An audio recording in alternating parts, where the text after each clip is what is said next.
Madame la ministre, chère Florence, mesdames et messieurs les élus, mesdames et messieurs, merci pour votre invitation à lancer cette journée d'échange. Le Paris Air Forum est un rendez-vous incontournable, ouvrant en quelque sorte la saison du Salon du Bourget. Vous avez placé le forum de cette année sous le signe de la data révolution, un enjeu majeur qui bouleverse l'aéronautique. Mais ce matin, permettez-moi de vous dire quelques mots sur le moment très particulier que nous vivons. Cela ne vous aura pas échappé, le transport aérien est en ce moment au cœur du débat public, dans le grand débat de ces derniers mois notamment. À l'occasion du projet de loi d'orientation des mobilités que je défends aujourd'hui même, et je devrais partir très rapidement, à l'Assemblée nationale. Plus largement, dans le mouvement de fond qui parcourt l'opinion publique à travers l'Europe.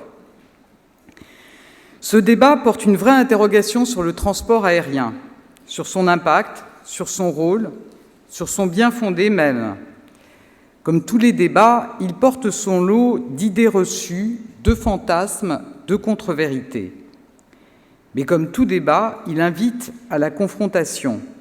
Non pas à la confrontation stérile, mais celle qui invite au dépassement. Alors, n'ayons pas peur de ce débat, car il est là. Il faut le regarder en face. Il est aussi l'occasion de rétablir certaines vérités, d'interroger quelques certitudes et d'affirmer quelques convictions. La première de ces convictions que je veux partager avec vous, c'est que oui, nous avons besoin du transport aérien et d'un transport aérien performant. Nous ne sommes pas un pays comme les autres. 5e puissance économique mondiale, ouverte aux échanges, nous avons pour vocation de rayonner et de peser au premier plan, et pour cela d'être connectés au monde entier.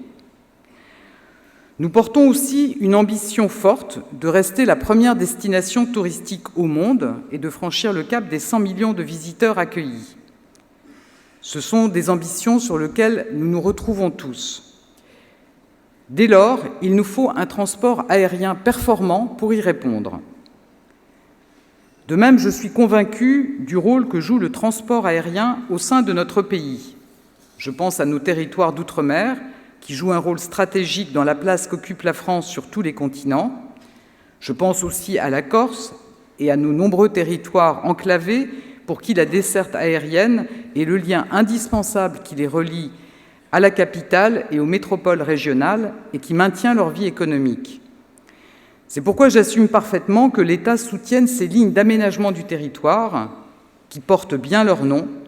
J'assume d'avoir renforcé notre implication financière. N'en déplaise aux détracteurs de l'avion, je préfère une petite ligne aérienne qui désenclave rapidement et efficacement à la construction de très grandes infrastructures de lignes à grande vitesse, à la fois lointaines et coûteuses, et dont le bilan carbone ne serait d'ailleurs pas des plus évidents. Le gouvernement n'est pas de ceux qui pensent que l'avenir s'écrira sans avion. C'est le sens même des assises du transport aérien que nous avons conclues au mois de mars, avec l'ambition que nous nous attelions à tous les leviers de performance du secteur, qu'ils soient économiques, environnementaux, sociaux, technologiques ou serviciels. Le transport aérien a vécu de profondes révolutions depuis les années 80, avec une accélération depuis les années 2000, qui a permis une démocratisation de l'avion, conduisant à une augmentation des flux des avions et des passagers. On peut s'en féliciter par certains égards, mais cela pose aussi d'incontournables défis qui doivent être regardés en face. Je pense à la question du bruit et des nuisances que vivent les riverains autour des aéroports. Je ne considère pas que ce soit un simple aléa. C'est une question qui doit être prise avec la plus grande attention, et nous avons pris des mesures dans ce sens dans le cadre des assises du transport aérien. Je pense aussi, bien sûr, à l'impact du transport aérien dans les émissions de gaz à effet de serre. Non, le transport aérien n'est pas responsable de tous les maux. Son impact doit être ramené à la réalité des chiffres. C'est une réalité implacable. Mais l'attente qui s'exprime chez nos concitoyens pour une aviation plus propre est une conviction tout aussi implacable. La conviction que je veux partager avec vous, c'est que le développement du transport aérien ne sera pérenne en France et en Europe que s'il prend à bras-le-corps toutes les conditions de son acceptabilité dans la société. C'est un beau défi et il ne faut pas en avoir peur, car le transport aérien ne manque pas d'arguments à faire valoir. Combien de Français savent que le transport aérien est le premier secteur économique à s'être doté d'un dispositif de compensation carbone au niveau mondial? Près de 80 États, parmi lesquels les États-Unis et la Chine, dont les émissions représentent les 3/4 de l'activité aérienne mondiale, se sont engagés dans ce dispositif pour lequel la France a joué un rôle moteur. En Europe, votre secteur prend aussi sa part à travers le système d'échange de quotas d'émissions. Nous devons le faire savoir, en faire la promotion et la pédagogie pour ne pas voir s'accroître les malentendus. Ces efforts, nous les défendons, nous les soutenons et nous les accompagnons. Je pense en particulier aux travaux que nous menons main dans la main dans le cadre du Conseil pour la recherche aéronautique civile, le CORAC, qui est un exemple remarquable de la capacité de l'État et d'une filière d'avancer ensemble sur des objectifs industriels. Dès 2017, nous avons fixé la réduction de l'empreinte environnementale comme une de ces priorités que nous avons concrétisée dans le cadre du soutien de l'État à la recherche de 135 millions d'euros par an sur le quinquennat au titre du Grand Plan d'investissement. Au-delà, je sais que le transport aérien ne compte pas ses efforts à tous les niveaux. Je salue par exemple la démarche annoncée il y a quelques jours par Air France de bannir les plastiques à usage unique sur ses vols. Sur tous ces défis, l'État est à vos côtés avec confiance et exigence.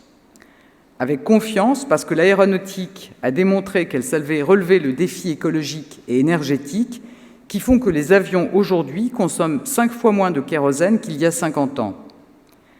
Avec exigence aussi, car face à l'urgence climatique, nous ne pouvons pas simplement nous satisfaire de ce qui est engagé et nous devons aller plus loin pour un transport aérien plus propre. Le cap, c'est bien la réduction de 50% des émissions de gaz à effet de serre du transport aérien à horizon 2050, en ligne avec l'accord de Paris. Notre objectif pour cela, c'est bien de parvenir à terme à un avion zéro carbone. Le chemin est encore long, mais je sais l'implication des constructeurs, des industriels, des motoristes pour y arriver. L'histoire de l'aéronautique nous rappelle que rien n'est jamais impossible. Dans ce combat pour aller plus loin sur la voie d'un transport aérien plus propre, il ne faut pas se tromper d'échelle. Ma conviction, celle du gouvernement, c'est bien d'affirmer que c'est à l'échelle européenne et mondiale que ce défi climatique pourra être relevé. Je pense que vous avez tous ici suivi le foisonnement d'idées et de propositions pour contraindre, voire interdire de toutes les façons possibles le transport aérien dans notre pays. Nous nous y sommes toujours opposés, car si la France entend être à l'avant-garde de l'excellence environnementale, elle ne peut pas être seule sur ce chemin, au risque de n'avoir aucun effet sur le climat, mais de fragiliser à coup sûr notre compétitivité. Tous les pays européens sont traversés par ces mêmes enjeux. C'est pourquoi nous avons appelé à une réflexion à cette échelle et nous souhaitons évidemment éviter le piège de décisions unilatérales, pays par pays, qui seraient inefficaces pour la planète et qui seraient incohérentes pour le secteur. Car porter cette question au niveau européen est la meilleure façon de nous engager tous sur un chemin crédible qui tienne compte des réalités. C'est à ce titre l'occasion de mettre sur la table les grandes disparités qui existent aujourd'hui. Chacun doit avoir en tête que si nous avons sur des vols intra-européens des niveaux de taxation proches entre la France et l'Allemagne, assez proches avec le Royaume-Uni, le transport aérien reste 2 fois moins taxé en Suède et aux Pays-Bas que chez nous. Quand on voit à quel point ces 2 pays sont régulièrement pris en exemple dans le débat pour leur volontarisme environnemental, il n'est jamais inutile de se comparer et de regarder non seulement les déclarations d'intention, mais aussi les actes.